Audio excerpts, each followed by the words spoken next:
on parle de spiritualité, je suis un peu... je ne suis pas confronté régulièrement avec cette préoccupation-là. Pour moi, les interrogations concernant la spiritualité, c'est plutôt la position de l'homme dans l'espace, dans le temps. C'est plutôt une réflexion philosophique. Elle est très rarement religieuse. Le fait religieux me concerne assez peu. Voilà, j'ai vis-à-vis des religions en général une position plutôt de retrait. Je considère que les religions rendent trop de services aux sociétés pour qu'elles ne soient pas suspectes. Maintenant, pour tout ce qui est des manifestations dont on parle souvent dans nos vies, particulièrement dans mon pays, puisqu'en Corse, effectivement, c'est un pays, de mon point de vue, évidemment extrêmement chrétien, mais surtout chamanique. On a beaucoup de rites qui sont des rites chamaniques, etc. On est confronté à ça depuis qu'on est gamin. Depuis qu'on est petit, on a des témoignages, etc.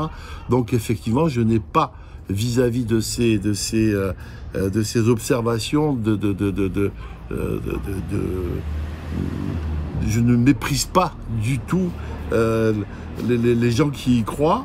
Et j'ai moi-même, je m'interroge sur effectivement cet espace qui reste encore tellement mystérieux pour nous.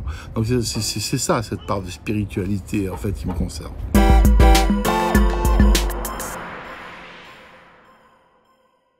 Il y en a une qu'on a vécue il y a très récemment, c'est la plus impressionnante pour moi puisque je suis concerné directement, puisque c'est quelqu'un qui me touche, un enfant de très près, et qui en se promenant pas très loin d'ici, en plein soleil, au printemps, une belle lumière, absolument aucune ambiance qui aurait pu accompagner un événement mystérieux. Il se promène avec sa maman, cet enfant, et puis qu'en passant devant ces tombes qui ressemblent à des maisonnettes dans un endroit où le cimetière est abandonné depuis longtemps, quoi. Il y a des arbres, il y a des oliviers, il y a des fleurs, il y a des oiseaux.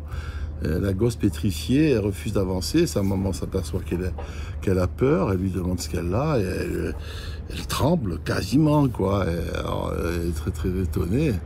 Et elle lui dit, mais pourquoi tu viens pas? La petite est toute petite, c'est une petite fille. Elle a à peine 2 ans, elle est assez précoce, elle a parlé très tôt. Et elle dit, je peux pas venir maman, il y a une dame qui pleure. Et elle sentait véritablement la gosse inquiète, quoi.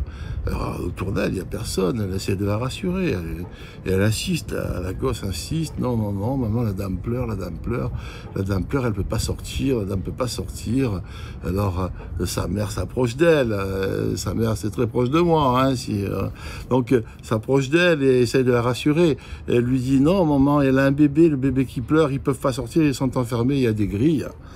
Ah la maman inquiète à son tour, la prend dans ses bras, la rassure, etc. Et en regardant autour d'elle, elle voit sur ces fameuses tombes là une plaque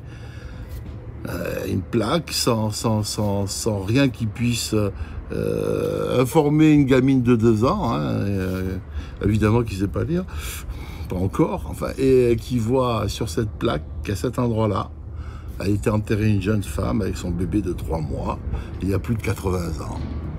Alors ça nous a absolument... On a fait tout, on a posé des questions autour de nous. On a demandé aux grand-mères si elles avaient accompagné la gamine là-bas. Si par hasard, absolument rien ne pouvait informer cette gosse, et c'est d'autant plus surprenant que sa petite, dans son ascendance, a une grand-mère, une arrière-grand-mère, à Paquerache, dans les environs, qui avait une réputation d'avoir des talents de médium. Voilà quelque chose qui m'a vraiment et qui continue à me bouleverser fort.